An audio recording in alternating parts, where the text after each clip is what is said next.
Good morning, world. It is 8:31 and on the East Coast. I think it's down here a good sunny morning in South Florida where I'm located. It might be chilly if you're on the north side, and I think there's storms going on. So that's officially my weather report. So, I am so glad for those of you who have joined us. I was a little off this morning time, I think a minute or so, so apologies. And if you are out there trying to make sure in the chat we can see you, thank you for joining us this morning. Good morning, Sasha. Good to see you.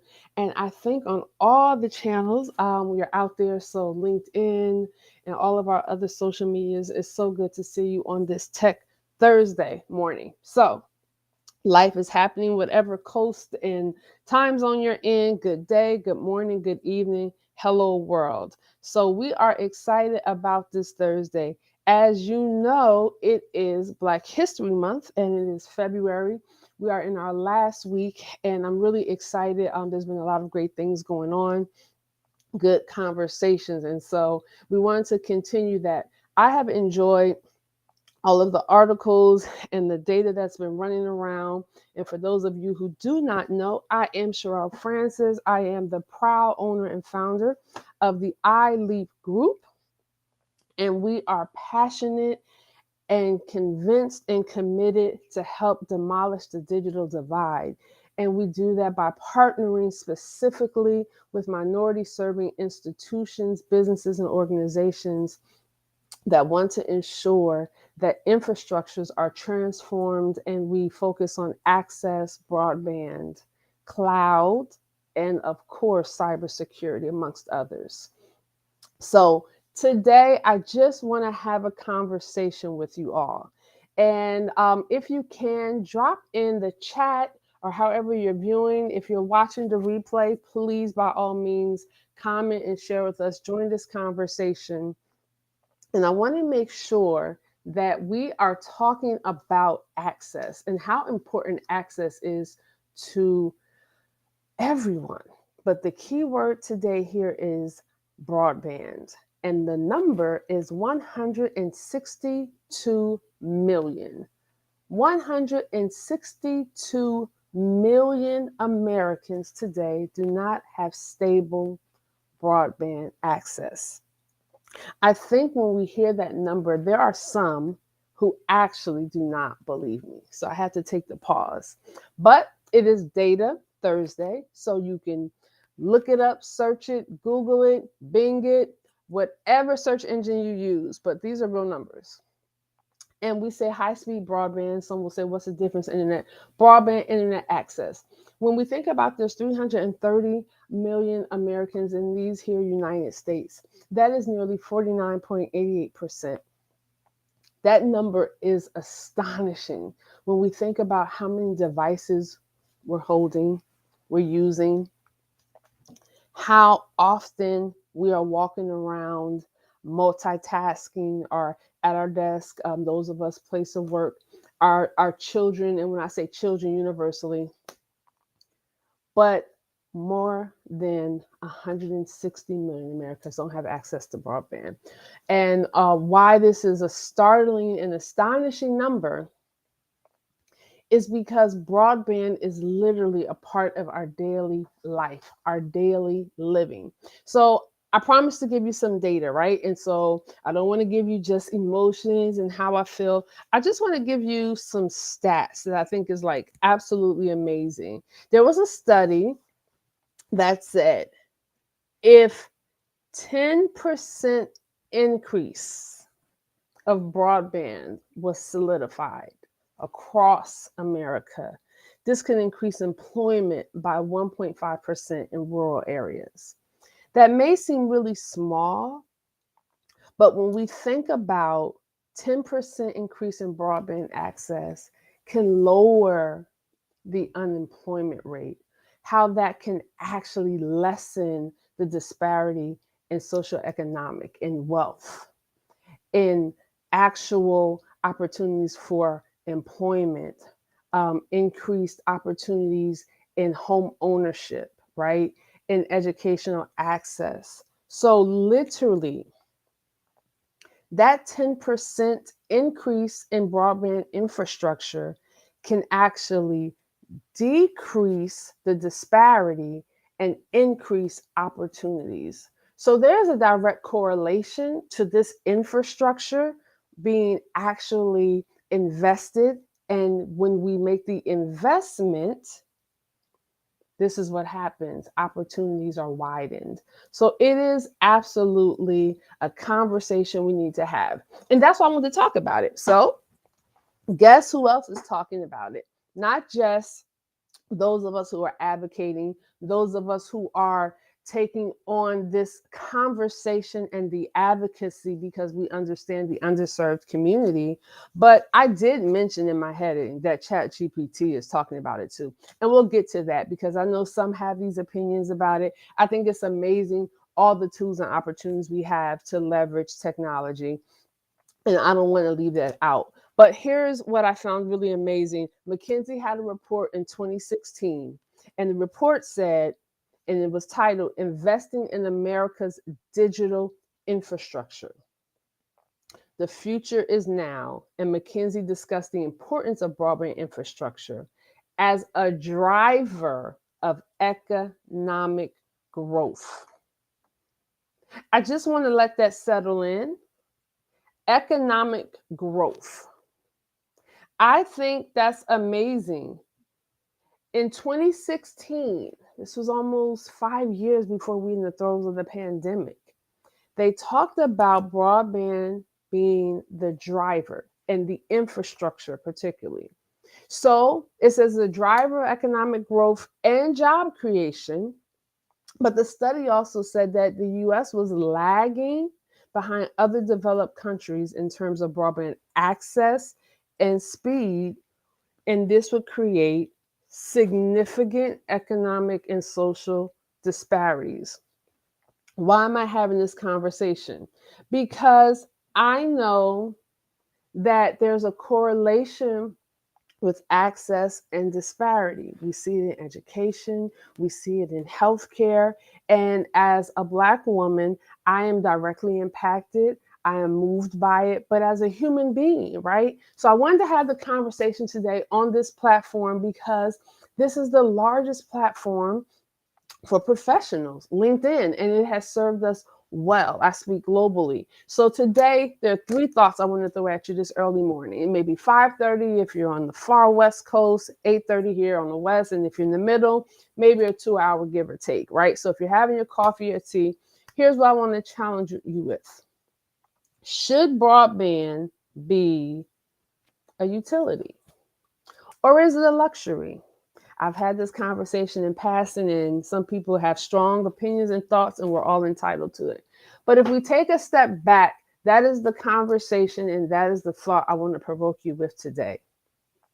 Electricity, water, we'll even say sewage, trash, right? We call these things utilities, and they're regulated.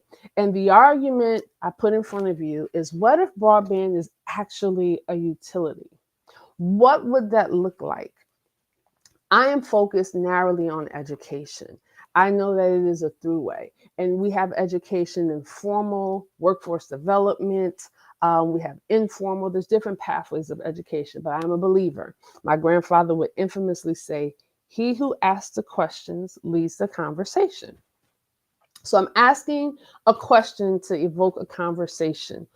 What would that look like? What does that mean to the business leader, the entrepreneur, enterprise level? What does it look like to the educator? What does it look like to the teacher who sends her student home and they don't have a device at home, or perhaps they have multiple devices, but they have faulty Wi-Fi and broadband? So there was a report in the Atlanta Journal-Constitution, April 2021, right in the throes of the pandemic. And I quote, some college students were relying on fast food restaurants for Wi-Fi. They had to, quote, sit in the local parking lot to connect to free Wi-Fi, often unreliable and unstable, to complete assignments. A University of Georgia student quoted, "Our grading system assumes that we have similar resources that we had access to while we were on campus. It just isn't true." Why do I share that with you today? Because when I get up and I tell the story of how when we were directly impacted during the pandemic, and we all know that week of March 13th, my daughter came home and we had to start faxing her homework to her teacher. And I didn't understand why we were faxing homework to her teacher. And then it was an infrastructure issue, and she was going to an amazing school. By all means, here's my point. My company I work for, Insight, amazing. We were literally in droves. Leadership at the highest levels were in rooms gathering. How can we help? What can we do? And we were sending devices to community centers, the Y, the schools all over the country, Ohio, just various places like other large enterprise companies and small businesses who could help during that time. And then the calls started coming in.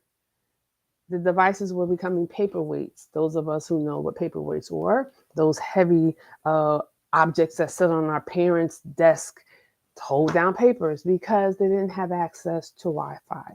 And here it is documented in the Atlanta Journal.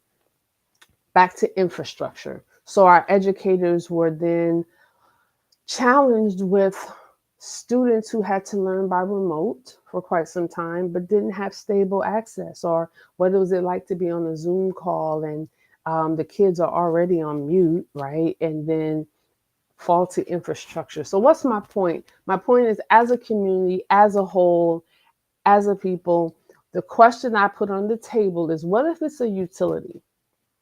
What if it's not a luxury? And so we understand that everyone may not agree. There's a discussion. I'm not saying it's overnight, but I just wanted to pose, what if it's a utility? What if it's a common part, just like when you move into an apartment or a home, your residence, you have to have your lights and gas cut on. And for those who can afford to do so, they do. And for those who might need some subsidy, there's some support and there's resources out there. What if we looked at it holistically like that? So that's today what I want to pose. So in 2016, McKinsey published a report saying that if we did not have the proper infrastructure to support broadband, make the investments, it would have great and massive impact to socioeconomic disparity. And what the pandemic did was really exacerbate an issue that already existed. So I'm excited. Why? Because it's getting the attention, the attraction, the advocacy that I think is quite necessary. And for us, for iLeap Group, for those of us who are advocating, MMTC, those who literally are a part of the conversation, that are doing the work, we have a chance. Now, I'm going to take a pause because there are some of you who I'm hearing couldn't get on. And in the middle of this conversation, I want to take a really good pause so that we can have the conversation, so that you can chime in. And I want to make sure that we're getting an opportunity to really think about the utility versus the luxury, right? And when I say luxury, we don't mean this is a high priced item and those who can't afford it should be focused on what they can afford. We're talking about education. We're talking about healthcare. We're talking about the basic means. Broadband internet access, the basic means. Ben Bernanke, former chairman, actually said this is for the public good. It benefits the entire community, not just the individual user.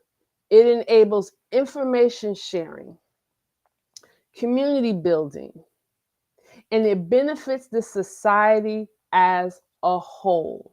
So I just want to take a step back and really say, we have a thought here that the infrastructure that will transform our society as a whole an intricate piece of this is broadband. I think it's exciting. I think it's a conversation we should all be having, and I don't want us to miss out on it. Business owners have an opportunity to take part, educators, um, parents, leaders, solopreneurs, entrepreneurs, everyone has an opportunity. And sometimes people say, what can I do? How can I get involved? There are so many technologists and leaders out here in this conversation doing the work, advocacy. There's Dr. Fallon Wilson. I must bring her name, part of the MMTC. There's the Digital Churches for Equity, Black Churches for Equity. There's APC, our Department of Commerce, NTIA. This is not about the politics. I am talking about our future. I am talking about young adults having an opportunity to dream limitless because they have access to the resources and to information. So, some have asked me, what does ChatGPT have to do with any of this? I like how you can prompt ChatGPT. Okay, so I'm going to take a technical pause because I'm a techie. So if you're watching the replay, just be patient. Some are saying they can't get in. And so, hey, this is technology. So what I'm going to do is right now in real time, let everyone know if you're trying to get in, it seems that you have to actually click my face on here to get in. So if you're watching the replay, please be totally patient. I'm going to do this in real time and let everyone know to click my face, and then they can hop in on this great conversation that we're having. And then they can get in. I want to know what you're thinking, because this is not something to actually be on the sidelines and just hear. I think this is a conversation, and this is more than a conversation. This is a movement. This is something we can't avoid. And I actually think it's exciting. This is not something that we are going to actually watch pass us by. I think we'll get left behind if we're not in a conversation. So I'm asking the questions and I'm having the conversation. It's Black History Month, and I wanted to really open the doors because for the rest of the month, I'm going to have some special guests on who are like uber smarter than me, who've been doing this work from a technology standpoint, business development, out in the fields. And we're going to just really massage a conversation about awareness.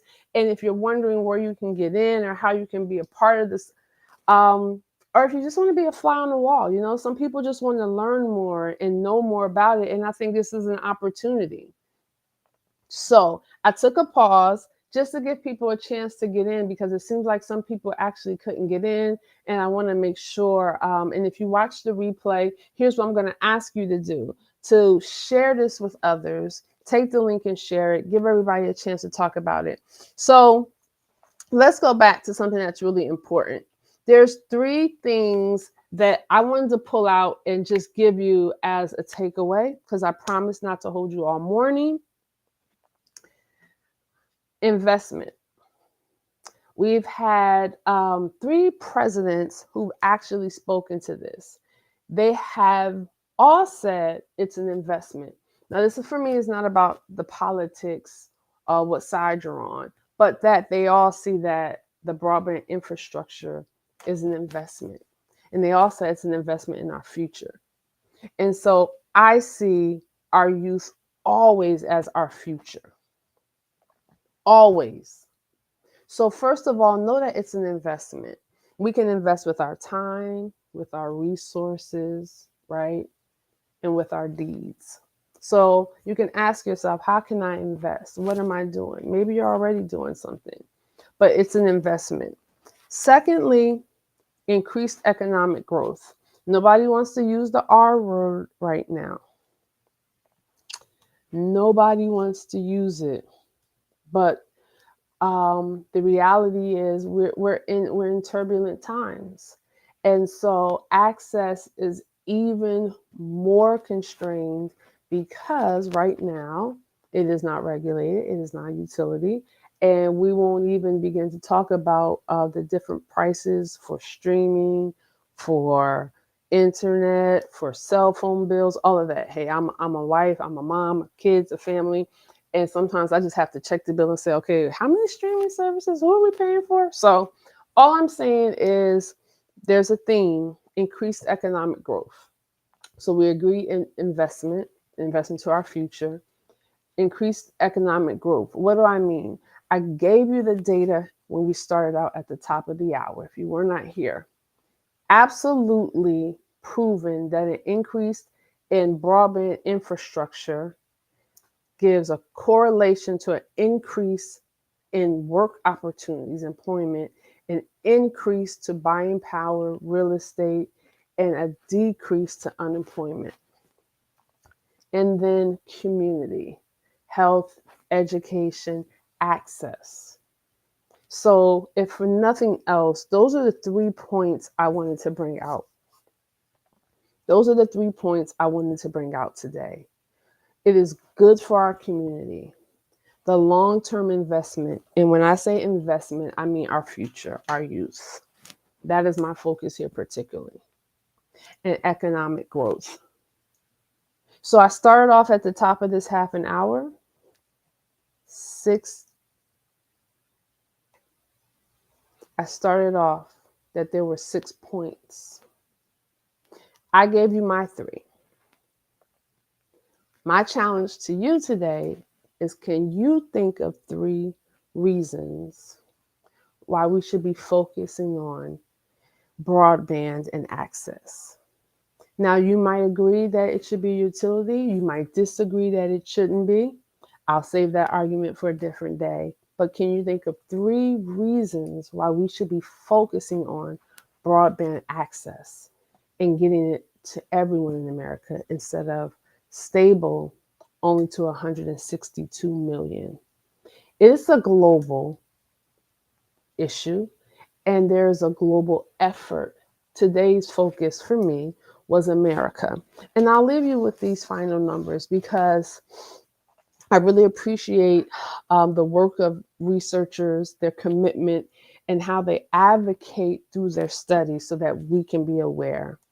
Approximately 40% of Black American households, as opposed to 28% of white American households, do not have high speed fixed broadband in dense urban areas such as Chicago and Baltimore. Black households are twice as likely as their white counterparts to lack high speed internet subscriptions. And in the rural South, 38% of Black households do not have broadband, compared to 23% of white households. Now, this is research from January 18th, 2023, McKinsey's latest report on the digital divide and how to close it. The research is compelling. The authors have done an amazing job. And not only did they give us a report, they also gave us some steps in there on their position of how we can start to close, I say demolish, the digital divide. And I share this with you today because I know working together, we can do it. So I challenge you to give me 3 ways that you think we can focus or action steps that we can take. I said I wanted to have a conversation, and the conversation is with you. I would love to hear your thoughts. I would love to hear your story. I think we're all connected, like connective tissue through our stories. And I gave you the data because that's what we're making informed decisions on. However, as we make these decisions, we have to have conversations with each other in real time. I even shared with you what ChatGPT said. I think ChatGPT had some poignant thoughts there about what we can do. But what we can never do is take away the human touch, the human feel, and the human thought.